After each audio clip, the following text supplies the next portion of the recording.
Godspeed. Mhm. Trip number 4. Bruins win 2. But is it fool's gold with all the shot attempts they're allowing? To a degree. Yeah, Yeah. because that's not sustainable. You can't be outshot, 85 to 40 and expect to win games. It's not happening. No. Especially against good teams, especially as you get deeper into the, closer to the playoffs and into the playoffs. If you make it, you can't. That's not sustainable.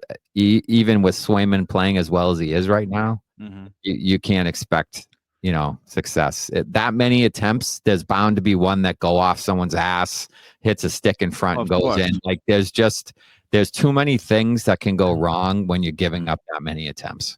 Yeah, and, I mean, there's a night. There could be a night when 8 of them go in because your goalie's had an off night and you get blown out. Yeah, 100%. Yeah, I mean that's not ideal. So yes, there. But here are the good things because we're positive. Bricktop. Yep. Jeremy Swayman is back. Seems to be back in the groove. Yep. Ready to go. So that's good. And I think these defensemen here getting some time and playing fairly well helps you out later on. So McAvoy and Lindholm come in there, and you have some added depth defensively. If Michael Callahan shows he can do it, then maybe you don't need to go get a guy or whatever. I don't know. Or Osterley and these guys, if they're playing okay, then maybe you're okay there. And then, the offense, it's been a little more opportunistic, but, with Matt Patra back in the mix, now, see, my thing with Matt Patra is my thing with the scoring, because I don't think they're going to make some blockbuster. I don't think they're getting some big-time offensive player. So my bar is if he's not better than Patra, it's not worth it. So if you can get a guy better than Patra, then get that guy to add. But if he's not better than Patra, then there's no need to. Yeah, I'm with you. 100%. There's the bar, because he's right now the extra forward when everybody's healthy. So if here's not better than Patra, I might go to another level. I might say if he's better than John Beecher, you can add.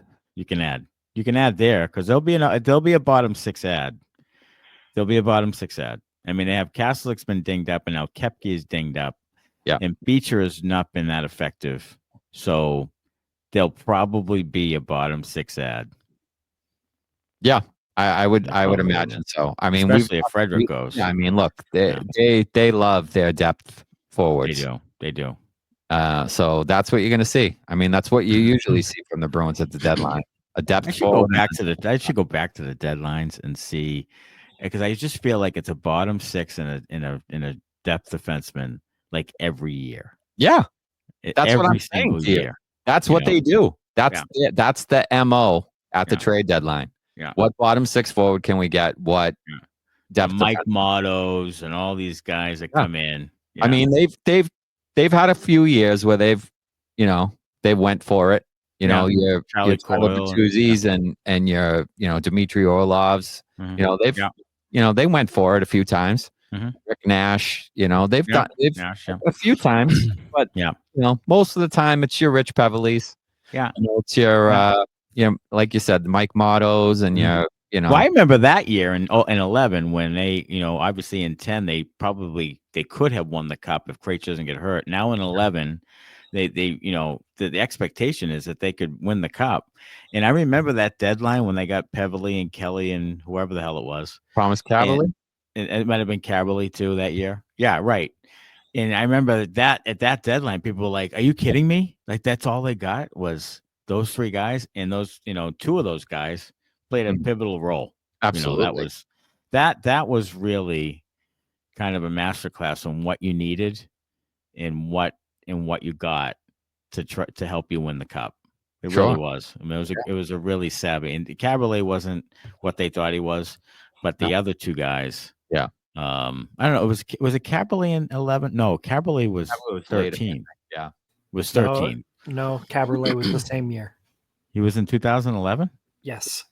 Okay. And he was. Play all the games. He didn't play all the games. That's right. But the other 2 were big time. Yeah, they thought he was going to help the power play because the power play was terrible, and the power play in the playoffs was worse than it was in the worse. Right, because he was the big addition that year, and the other two were the depth adds that ended up being the bigger additions. Right. I want to say though he ended up with like 11 assists or something, like some outrageous assist number. Yeah, probably when he came secondary over. assists. Yeah. All right, chirp 5. Jeremy Swayman back to normal for good. He's the heaviest workload in the league since Christmas.